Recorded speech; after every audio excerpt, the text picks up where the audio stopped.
तो चांद पर सॉफ्ट लैंडिंग करके भारत चंद्रमा के साउथ पोल पर पहुंचने वाला पहला देश बन चुका है। 21 अगस्त को रूस के लूना 25 मिशन ने यहां लैंड करने की कोशिश की थी, लेकिन फेल हो गया था। अमेरिका और चीन ने भी चांद पर अंतरिक्ष यान उतारने के लिए एडवांस मिशन शुरू किए हैं। साथ ही इस रेस में स्पेस एक्स जैसी कुछ प्राइवेट कंपनियां भी हैं। आखिर चांद पर ऐसा क्या है कि सब खोजने में लगे हैं? चांद पर पहुंचने की इस रेस के पीछे असली मकसद क्या है, वो आपको बताते हैं।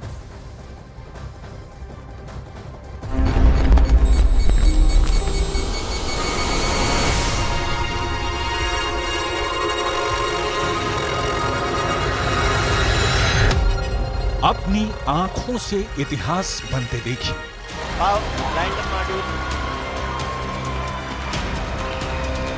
की गड़गड़ाहट से सुन सकते हैं कि आप अपनी स्क्रीन पे देख सकते हैं कि हम चांद के जिस हिस्से पर कोई नहीं पहुंच पाया, वहां अब भारत पहुंच गया है।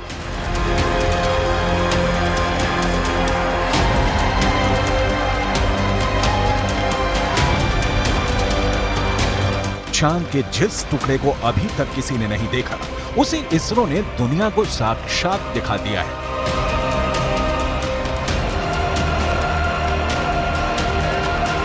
यह मुमकिन हो सका है चंद्रयान 3 के चांद के दक्षिणी ध्रुव पर सॉफ्ट लैंडिंग से।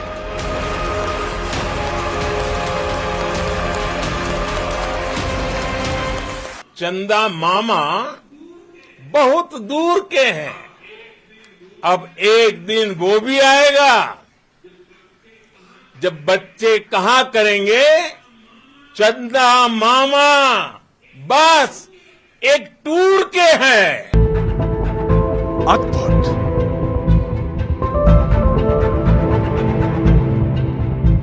अविश्वसनीय,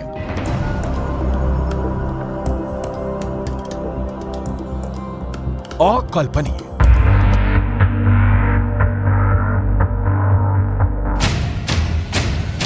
चांद के दक्षिणी ध्रुव पर सॉफ्ट लैंडिंग करने वाला भारत दुनिया का पहला देश बन गया है।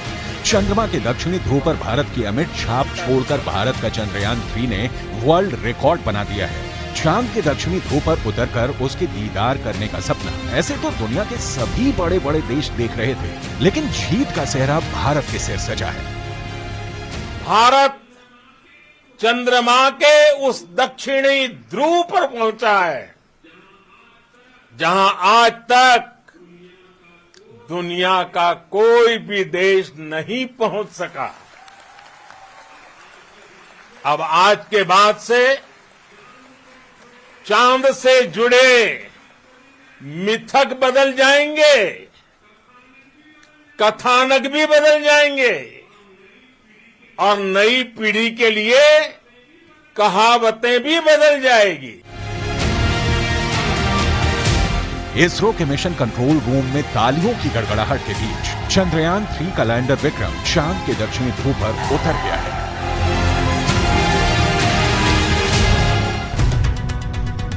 इसरो के मुताबिक चंद्रयान 3 के 3 अहम मकसद हैं। पहला, विक्रम लैंडर की चांद की दक्षिणी सतह पर सुरक्षित और सॉफ्ट लैंडिंग।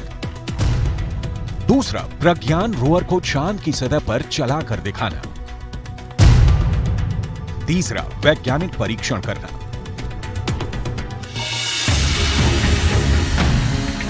चांद के दक्षिणी ध्रुव की धरती पर दस्तक देना, ये एक ऐसा प्रोजेक्ट था जिसे ना तो अमेरिका का नासा पूरा कर सका, ना यूरोपियन यूनियन की स्पेस एजेंसी कर पाई। चीन तो सिर्फ सपना ही देखता रह गया। रूस का सफर आखिरी मुकाम से पहले धड़ाम हो गया, लेकिन भारत का चंद्र मिशन अब विश्व विजयी अभियान बनकर सामने आया है।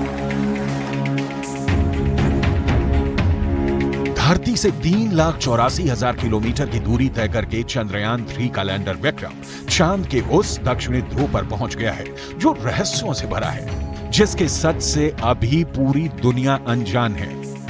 भारत के उदयमान भाग्य के आह्वान का है।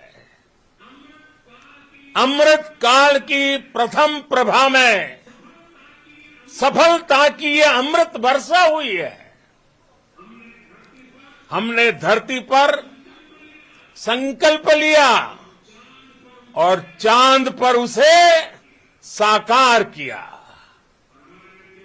और हमारे वैज्ञानिक साथियों ने भी कहा, India is now on the moon.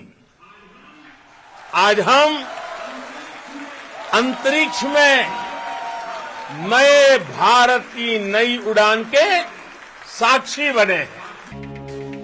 NASA का दावा है कि चांद के दक्षिणी ध्रुव पर बर्फ है। कई तरह के प्राकृतिक संसाधन भी हो सकते हैं, लेकिन दुनिया अब तक हकीकत से वाकिफ नहीं है। लेकिन अब विक्रम लैंडर के साथ गया प्रज्ञान रोवर इसे मुमकिन कर देगा। प्रज्ञान रोवर और विक्रम लैंडर 14 दिनों तक चांद के दक्षिणी ध्रुव के हर रहस्य से पर्दा उठाएंगे। नासा का मानना है कि चांद के दक्षिणी ध्रुव का बड़ा हिस्सा ऐसा है जहां सूरज की किरणें नहीं पड़ती। चांद के इस हिस्से में बड़े बड़े गड्ढे हैं, जिसे अंतरिक्ष विज्ञान की भाषा में क्रेटर कहा जाता है। ज्यादातर गड्ढे ऐसे हैं जहां अरबों साल से अंधेरा है। नासा के मुताबिक गुप्त अंधेरे के बीच यहाँ बर्फ ही बर्फ जमा हो सकती है। चांद के दक्षिणी ध्रुव पर जमी बर्फ का विश्लेषण अब चंद्रयान 3 के विक्रम लैंडर के साथ गया प्रज्ञान रोवर करने वाला है।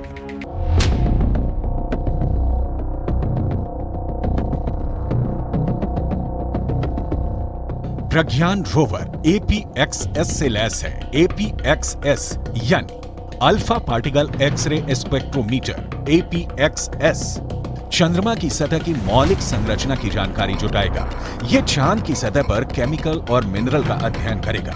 वो चंद्रमा के दक्षिणी ध्रुव की सतह की रासायनिक संरचना का पता लगाएगा। वहीं रोवर में लगा लिप्स यानी laser induced breakdown spectroscope landing site के आसपास की चांद की मिट्टी और चट्टानों में मैग्नीशियम और एल्यूमिनियम जैसे रासायनिक तत्व किस अनुपात में मौजूद हैं, इसका विश्लेषण करेगा। रोवर जो डेटा इकट्ठा करेगा उसे लैंडर के पास भेजेगा।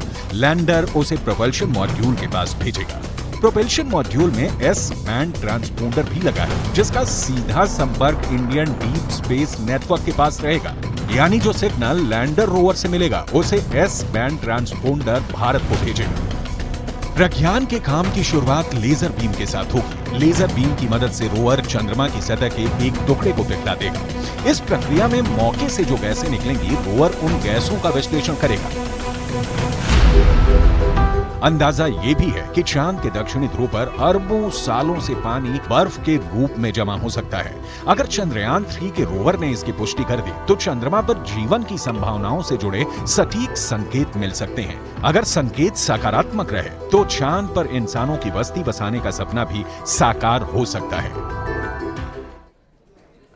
लैंडर जिस वक्त चांद पर लैंड हुआ, सभी की धड़कनें थमी हुई थी कुछ देर पहले तक, लेकिन लैंडिंग के थोड़ी देर बाद ही चांद का वो पूरा इलाका धूल के गुबार से भर गया। और इसके बाद धूल का गुबार जब छंटा, तब करीब 1.5 घंटे के बाद लैंडर के अंदर बैठा हुआ रोवर धीरे धीरे बाहर निकला। कैसे हुआ ये सब, आपको हम दिखाते हैं अपनी इस खास रिपोर्ट।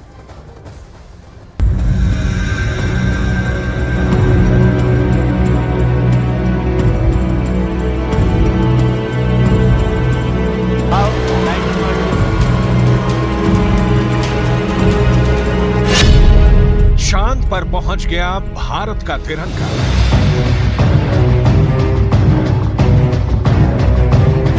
तिरंगा लेकर चांद पर उतरा रोवर प्रज्ञान।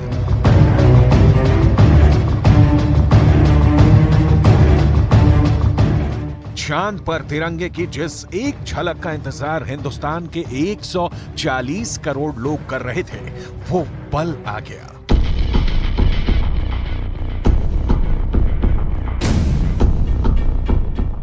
ये चांद पर हिंदुस्तान की आन बान और शान का तिरंगा है, जिसके कदम चांद की सतह पर पड़ते ही नया इतिहास रच गया।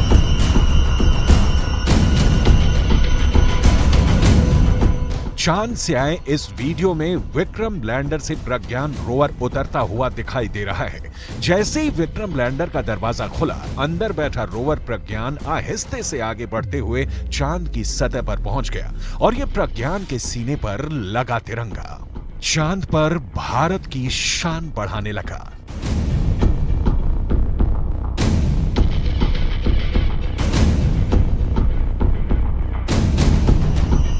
लैंडर पर भारत के अशोक स्तंभ के ठीक नीचे तिरंगे की तस्वीर दिख रही है, जिसमें तिरंगे का रंग भी साफ साफ नजर आ रहा है। रोवर पर लगे तिरंगे की ये तस्वीरें विक्रम लैंडर में लगे कैमरे से ली गई हैं। Sir, we have achieved soft landing on the moon. India is on the moon. 23 अगस्त को चांद पर सॉफ्ट लैंडिंग के बाद रोवर प्रज्ञान लैंडर विक्रम से बाहर आया। चांद पर लैंडर की लैंडिंग के करीब 2.5 घंटे बाद प्रज्ञान रोवर बाहर आया था। लैंडिंग के बाद धूल का गुबार खत्म होने के बाद प्रज्ञान को इसरो ने विक्रम से बाहर निकाला और फिर चांद पर चहलकदमी के साथ ही रोवर के हर कदम की छाप चांद की सतह पर पड़ने लगी, कुछ इस तरह से अशोक स्तंभ और इसरो के निशान के साथ।